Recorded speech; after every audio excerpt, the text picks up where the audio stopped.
শেরপুরের ঝিনাইগাতীতে আকস্মিক পাহাড়ি ঢলে মহর্ষি নদী প্লাবিত, ব্যাপক ক্ষয়ক্ষতি হয়েছে।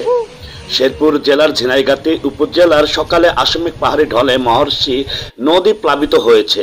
একদিনে প্রচুর বৃষ্টিপাত ও ভারতের মেঘালয় রাজ্য থেকে বয়ে আসা পানিতে নিমেষেই নদী ভরাট হয়ে বন্যায় পরিণত হয়ে যায়।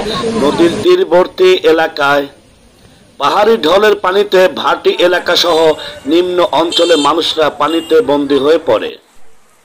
ঝিনাইগাতী সদরে পানি নিষ্কাশন ব্যবস্থা না থাকার ফলে বৃষ্টি পাহাড়ি ঢলের পানিতে অনেক বাড়িঘর পানি উঠে দুর্ভোগ পোহাতে হচ্ছে অনেক পরিবারকে। পাহাড়ি ঢলের পানিতে সদ্য রোপণ আমন ফলের বীজতলা ব্যাপক ক্ষয়ক্ষতি সাধিত হয়েছে।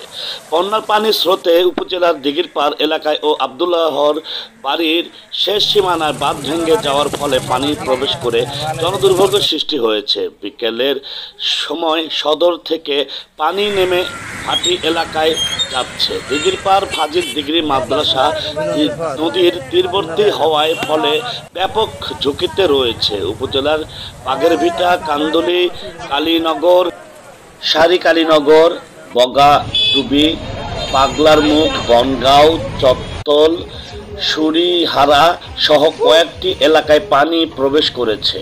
উপজেলা নির্বাহী অফিসার আশরাফুল আলম রাসেল বিকেলে বন্যার পানিতে নিম্নজিত এলাকা পরিদর্শন করেছেন এবং বন্যায় ক্ষতিগ্রস্ত রাস্তাঘাট ঘুরে দেখেছেন। তিনি জানান, বন্যায় ক্ষতিগ্রস্ত রাস্তাঘাট ঊর্ধ্বতন কর্তৃপক্ষকে অবহিত করে প্রয়োজনীয় ব্যবস্থা গ্রহণ করা হবে।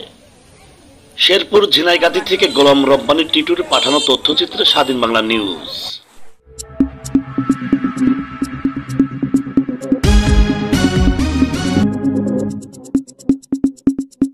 স্বাধীন বাংলা নিউজ স্বাধীনতার কথা বলে।